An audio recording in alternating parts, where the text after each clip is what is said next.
There has been a lot of focus, as you know, if you've been following the news at all, on fraud in Minnesota, and those discussions typically turn political. Republicans, as far up as the White House, have really blamed Democrats, specifically Governor Tim Walz. We've seen that quite a bit. In fact, Walz ended up dropping out of the governor's race as more and more fraud allegations kept surfacing.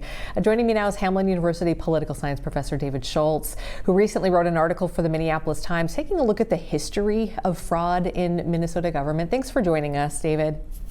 My pleasure. Thanks for having me, Amy. Yeah, and so the point of our conversation today is not to get political with this, right? That's right. The whole point, is just to say, how can we take a look at the context here? And I just wanted to share, in the article that you wrote for the Minneapolis-Times, you say, quote, "The story of how Minnesota arrived at this moment is a half-century tale of bipartisan decisions that consistently expanded state spending without building the capacity to oversee it." So tell us a little bit about what you found.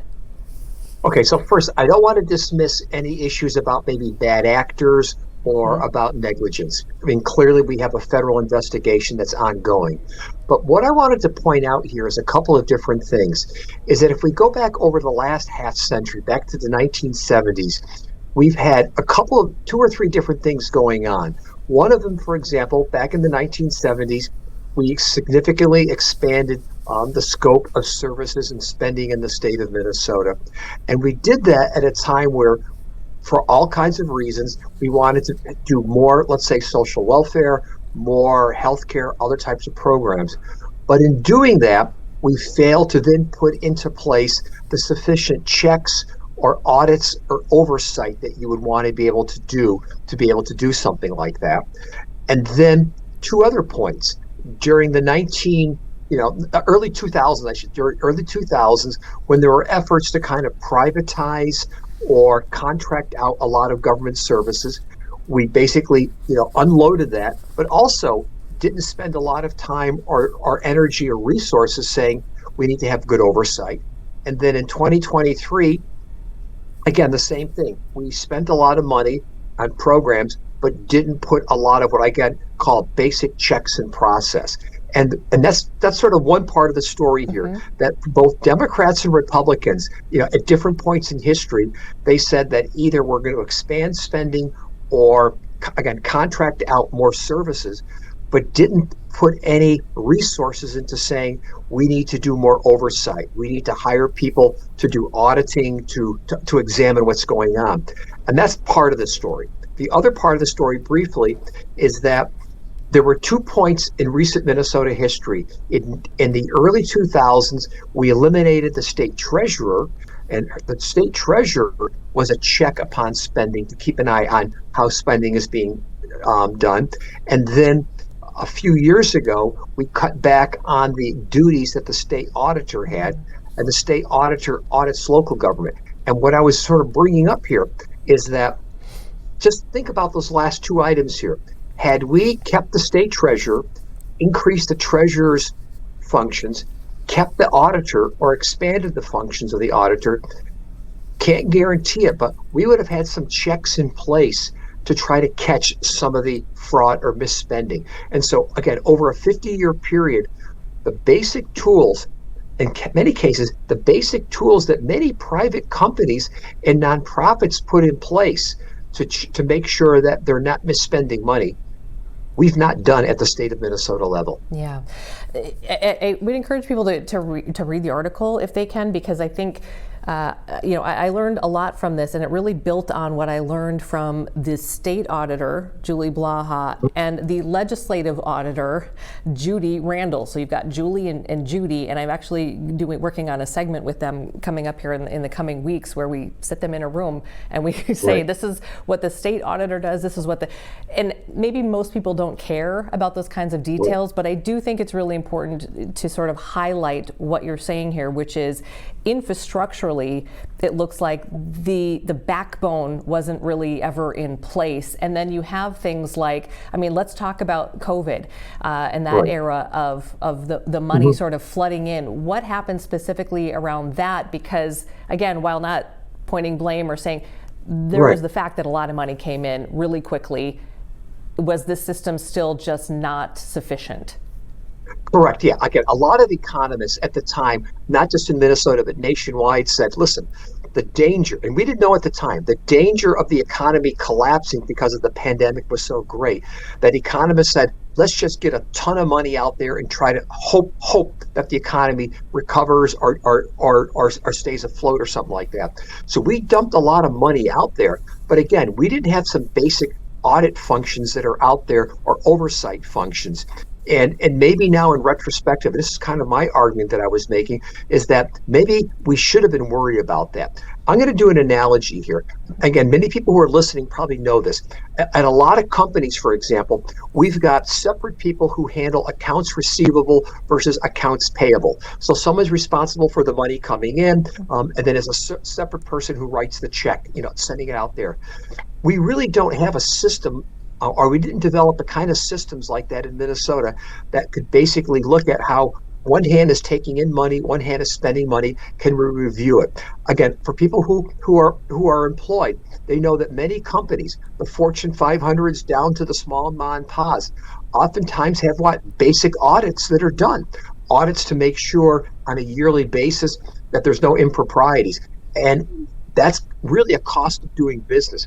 We really didn't build that infrastructure, to use your word. We didn't build that infrastructure or backbone into the state of Minnesota for the last 50 years. And in fact, my argument is, as I went back and looked at debates in the legislature, bipartisan votes, to weaken to the state auditor, to eliminate the treasurer, both parties were, if I can use the phrase, culpable in terms of not building the systems we needed in place to check these things. And therefore, it gave, if I can call it, the bad actors out there, the opportunity to exploit the system.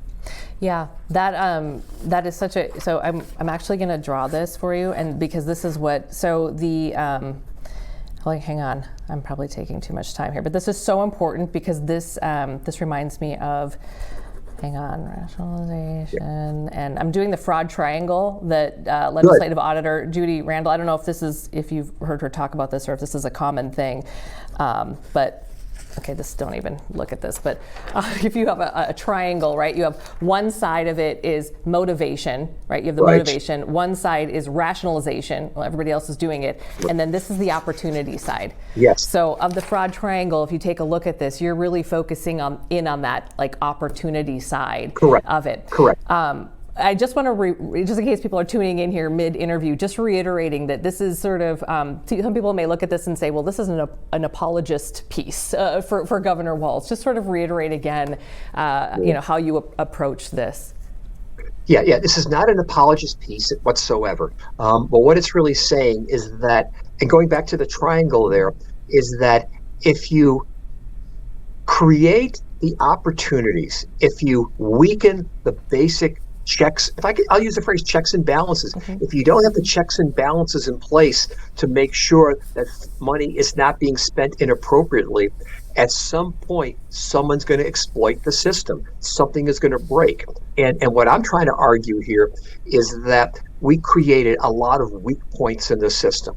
Now, we clearly have already convicted some people through Feeding Our Future, and we have an ongoing investigation regarding who knew what or who did what in terms of Waltz and so forth. And I can't comment on that because I'm not a prosecutor. I'm not involved in that.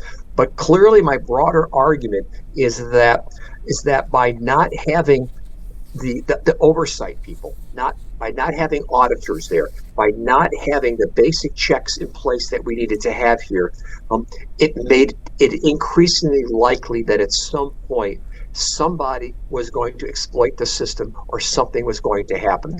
And that's what I'm trying to say. And what I'm trying to sort of get us to think about here is that, yes, if there's any guilty parties criminally, they ought to be prosecuted. But what I'm hoping we're going to do when we start the legislative session starting tomorrow is actually have serious hearings that say, okay, what do we need to do to prevent this in the future? And not just have a partisan, finger pointing it in different directions here, is to say, okay, if we're going to spend all this money, how do we ensure that we have the right auditing? Not just I'll phrase it a different way. We don't want to have a system in place to help us detect fraud. We want to have a system in place to help us prevent fraud. How do we build that into the system? And that's what I've been arguing that we've missed. The system that helps prevent the fraud from occurring to start with. Yeah, and I would say too, just in my conversations with the legislative auditor and the state auditor, this is exactly where the focus should be moving forward, is taking a look at that. Because I think in talking with a legislative auditor who audits these state programs, which not the state auditor necessarily, it's the legislature, it's very confusing. But I asked her, and I will ask her again when I sit down with them in the coming weeks. So I'll pose this question to you, David. What specifically, is there anything specifically that can or should be done at the legislative level as we're moving forward here to tighten this up, to make sure nothing like this ever happens again at this scale, certainly? Okay, a couple of different things. First, there needs to be clearly some type of independent, I don't know what we're going to call it. I hate to use the word another auditor because we got too many audit names out there at this point, but we need another independent office that's out there to be able to do this oversight. And I'd also go back to saying that this idea of at a state level of having, let's say, independent person who does, if I can use the analogy, accounts receivable, accounts payable. We need that kind of division of labor out there. And for any appropriations that the state is doing, we need to be sure that we have sufficient personnel in place for auditing. Now, whether that means we're going to have enhanced offices and authority of the legislative auditor, the state auditor, are we going to maybe say, all right, we're going to bring in one of the outside auditing firms? There's lots of huge outside auditing firms, but we need to build in I'm going to call it a cost of doing business, an oversight system. And again, I think last session, correct me if I'm wrong here, I think there was legislation floating to create some type of new inspector general or some type of office or something. That's a good first step, but certainly not enough. I mean, it's the yearly constant oversight that we also have to have in there. And it's not just legislative oversight, it's building into the backbone, to use your words, a system for doing this kind of auditing and review. Yeah, you could get really into the weeds on this, which we won't, but when you talk about bidding and private auditing, the state auditor is somebody who can bid on these and has bid and has been chosen before to do auditing. So is that, it's an independent office of the, it's supposed to be an independent office, and we'll be seeing in the coming, weeks, months, years probably, of these investigations that play out. But it's much more complicated, I think, than people realize. So thank you for, doing some work on that and for sharing some of the insight that you learned. We always appreciate it. Thanks, David. My pleasure, Amy. Thank you for having me. Take care. Bye.